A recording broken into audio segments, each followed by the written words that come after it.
Ari Aster is back with his new film Eddington, his fourth feature-length film. I'm sure this one will not be controversial at all.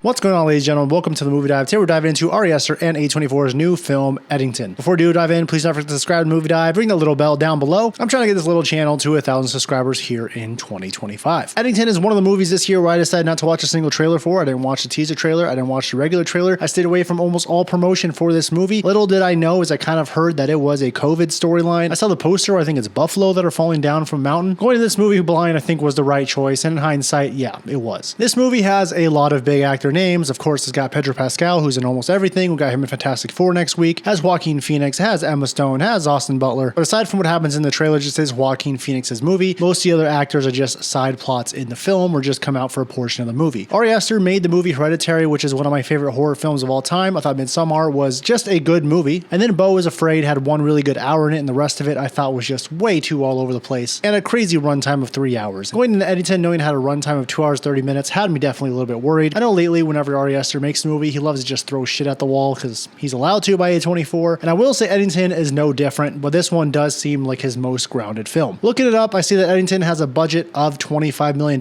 which is pretty crazy because the filmmaking in this movie is pretty immaculate and pretty top notch. That I would say is the best part of the film. The writing, directing, and filmmaking overall is just very outstanding. There's a certain chase scene towards the end of the film which I thought was peak. I was so invested in everything going on screen, and it was edited and made to perfection. Now, the basis of this movie, yes, is the COVID-19 pandemic. We're in May 2020, so we're right at the beginning and in the heart of it. This is when we don't have a vaccine yet. This is when people don't have answers yet, so they're kind of just turning to whatever they find online for their source of news. And Eddington does a really good job at kind of putting a magnifying glass to the fact that a lot of the stuff that we believed in back then made us look crazy, made us act crazy. We were dealing with a trauma that was making us just believe some wild shit and just act out of desperation. Not to say that doesn't have carryover now, because it definitely does with what's going on everywhere. But when you look back at those events, you think to yourself, man, I think we went a little bit overboard in almost every single aspect. It's even ones that we think were good or in a good cause. A huge part of Eddington deals with Black Lives Matter. Now, yes, that is a really good cause, and it shows that people are trying to go out there and protest and do something good, but more for self-service, not because they really want to make a change, because they want